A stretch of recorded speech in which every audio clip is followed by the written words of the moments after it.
पढ़ते हैं कैपिंग क्या होता है। नाम से जाहिर है कि एक कैप की शक्ल में कुछ पोर्शन टैबलेट का अलग हो जाने के नाम को कैपिंग कहते हैं।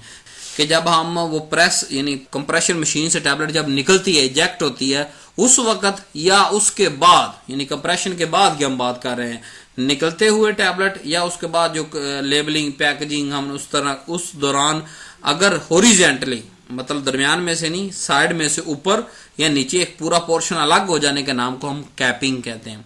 अब कौन कौन सी वजूहत होती है और उसको हम रिमूव कैसे कर सकते हैं मैं आपको बताता। पहली वजह हो सकती है कैपिंग की कि large amount of fine particle in granulation के, ग्रेनुलेशन के अंदर जो फाइन पार्टिकल वो बहुत ज्यादा है, ठीक है।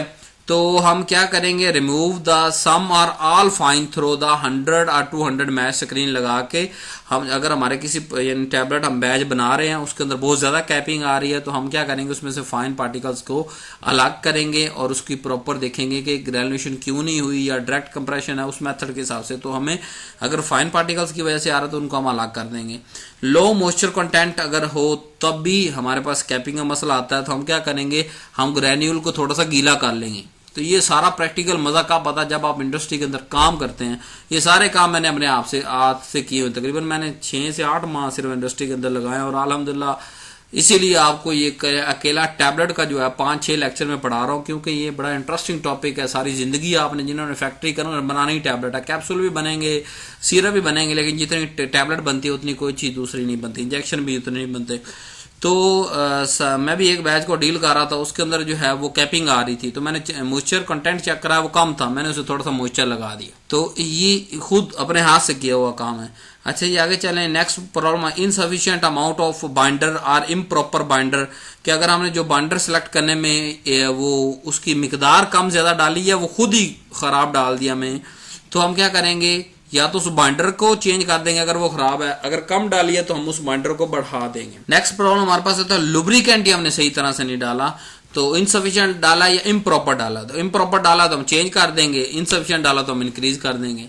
नेक्स्ट मशीन रिलेटेड, ये तो सारे थे ना फार्मुलेशन के अंदर जो प्रॉब्लम आ रहा है। मशीन रिलेटेड क्या हो सकते हैं कि पुअरली फिनिश्ड डाई, कि जो डाई है ना वो अंदर से जो है वो खराब है, तो इस वजह से भी कैपिंग आ सकती है। तो हम क्या करेंगे, पॉलिश कर देंगे डाई को, जो हमारे पास जिसके अंदर ऊपर से पंच होता है, नीचे डाई होती है, दरमियान में टैबलेट प्रेस होकर टैबलेट बन जाती है।